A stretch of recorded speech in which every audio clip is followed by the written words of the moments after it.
So మనం daily లైఫ్లో చాలా అప్లికేషన్స్ వాడతాం, like Flipkart, Amazon, Facebook, Instagram. కానీ ఇవన్నీ ఎలా వర్క్ అవుతాయని ఇప్పుడు అలా ఆలోచించారా? మనకి వరకు ఏమనిపిస్తుంది, మన పాస్వర్డ్ ఎంటర్ చేస్తున్నాం, మన యూజర్ నేమ్ ఇస్తున్నాం, పాస్వర్డ్ ఇస్తున్నాం, అండ్ దెన్ లాగిన్ అన్న వెంటనే లాగిన్ అయిపోతుంది, సైన్ అప్ అన్న వెంటనే సైన్ అప్ అయిపోతుంది. అసలు ఈ డేటా అనేది ఎలా హ్యాండిల్ అవుతుంది, అసలు ఈ అప్లికేషన్ అనేది ఎట్లా వర్క్ అవుతుంది అంటే ఈ వీడియోలో క్లియర్గా చూసుకుంటాం. సో ఫస్ట్ థింగ్, నాకు ఏదైనా అప్లికేషన్ అనేది నాకు డేటా అనేది ఇవ్వాలన్నా, లైక్ ఎంటర్ చేయాలనుకున్నా లేకపోతే రిట్రీవ్ చేయాలనుకున్నా, నాకు ఏదో ఒక యూజర్ ఇంటర్ఫేస్ కావాలి. అక్కడ నేనేం చేస్తానంటే ఒక డిజైన్ అనేది చేసుకుంటాను. దాన్ని మనం ఏమంటాం, యూజర్ ఇంటర్ఫేస్ అంటాం. సో యూజర్ ఇంటర్ఫేస్ని యూజ్ చేసుకుంటే నాకేమవుతుందంటే డేటా అనేది నాకు క్లియర్గా కనిపిస్తుంది. మనకు కనిపించదు అది. దాన్ని టెక్నికల్ టర్మ్స్లో ఏం మాట్లాడతామంటే ఫ్రంట్ ఎండ్ అని చెప్పుకుంటాం. అండ్ ఐటీ సైడ్ వచ్చేసరికి ఏమంటారంటే యూఐ. వన్స్ యూఐ అనేది మనకు ఉంది కదా, అప్లికేషన్ వర్క్ అవుతుంది అనుకుంటే నో. ఎందుకని? ఇది జస్ట్ మన విజువల్ రిప్రజెంటేషన్ పర్పస్. కానీ బ్యాక్గ్రౌండ్లో జరిగే ప్రాసెస్ మొత్తం డిఫరెంట్. సో ఈ బ్యాక్గ్రౌండ్లో ఏముంటుంది అంటే సర్వర్ అనేది ఒకటి ఉంటుంది. సర్వర్లో వీఆర్ హ్యావింగ్ టూ థింగ్స్. ఒకటి బిజినెస్ లాజిక్, ఇంకొకటి వచ్చేసరికి డేటాబేస్.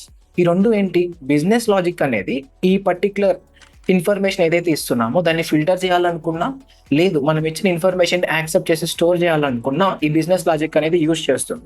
బాగానే ఉంది, ఇది తీసుకుంటుంది అంతే. కానీ ఎక్కడొక చోట స్టోర్ చేయాలి కదా, అలా స్టోర్ చేయడానికి వచ్చింది ఏంటంటే డేటాబేస్. ఇప్పుడు ఈ డేటాబేస్లో ఉన్న డేటాని మనకి ఫ్రంట్ ఎండ్లో చూపిస్తుంది, అండ్ మనం ఫ్రంట్ ఎండ్లో ఇచ్చిన ఇన్ఫర్మేషన్ ఏదైతే ఉందో అది నాకు డేటాబేస్లో స్టోర్ అవుతుంది. ఈ ఎంటైర్ ఇన్ఫర్మేషన్ని కంట్రోల్ చేసేది ఎవరంటే బిజినెస్ లాజిక్.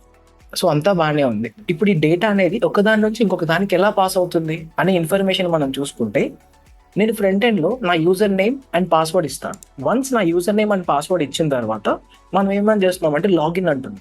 కానీ నా ఫ్రంట్ ఎండ్లో యూజ్ చేసే టెక్నాలజీస్, బిజినెస్ లాజిక్లో ఉండే టెక్నాలజీస్ రెండు సపరేట్. ఒకదానికి ఇంకొక దానికి సంబంధం లేదు. మరి ఈ పర్టికులర్ టెక్నాలజీ అనేది బిజినెస్ లాజిక్తో ఎట్లా కమ్యూనికేట్ అవుతుంది? ఎట్లా అంటే we're having something called as API. ఇప్పుడు ఏంటంటే ఈ ఏపీఐ అనేది ఏం చేస్తుంది, ఒక బ్రిడ్జ్ కింద యాక్ట్ అవుతుంది. ఎట్లా?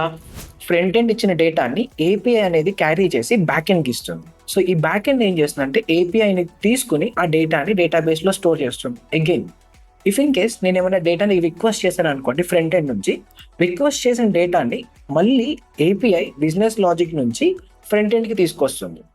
అసలు ఏపీఐ అంటే ఏంటి అంటే అప్లికేషన్ ప్రోగ్రామ్ ఇంటర్ఫేస్. సో జనరల్గా ఏపీఐలో టూ టైప్స్ ఉంటాయి, REST and SOAP. So REST అంటే మనకి జేసన్ ఫార్మాట్లో ఉంటుంది, సోప్ వచ్చేసరికి ఎక్స్ఎంఎల్ ఫార్మాట్లో ఉంటుంది. సో లేటెస్ట్ ట్రెండింగ్ ఏపీఎస్ ఏమున్నాయంటే రెస్ట్ ఏపీఎస్. సో సోప్ అనేది ఓల్డ్ అప్లికేషన్స్లో యూజ్ చేసేవాళ్ళు. So these are all legacy applications. Currently SOAP అనేది ఎక్కువ యూజ్ చేయట్లేదు ఇండస్ట్రీలో. రెస్ట్ అనేది మేజర్గా ఉంది. ఇప్పుడు ఈ ఎంటైర్ ఇన్ఫర్మేషన్ నాకు ఎట్లా జనరేట్ అవుతుంది ఏంటి అనేది మనం ఇంకా ఫర్దర్ వీడియోస్లో మనం డిస్కస్ చేసుకుందాం. మీకు ఇలాంటి కెరియర్ గైడెన్స్ గురించి ఇంకా డీటెయిల్స్ కావాలనుకున్నా, లేకపోతే ఇంకేమన్నా కోర్స్ డీటెయిల్స్ కావాలి అనుకున్నా, మీకు ఇక్కడ నెంబర్ ఇస్తున్నాం, ఆ నెంబర్కి కాల్ చేయండి. అండ్ ఆల్సో కింద ఒక ఫామ్ ఉంటుంది, ఆ ఫామ్ డీటెయిల్స్ని ఫిల్ చేయండి.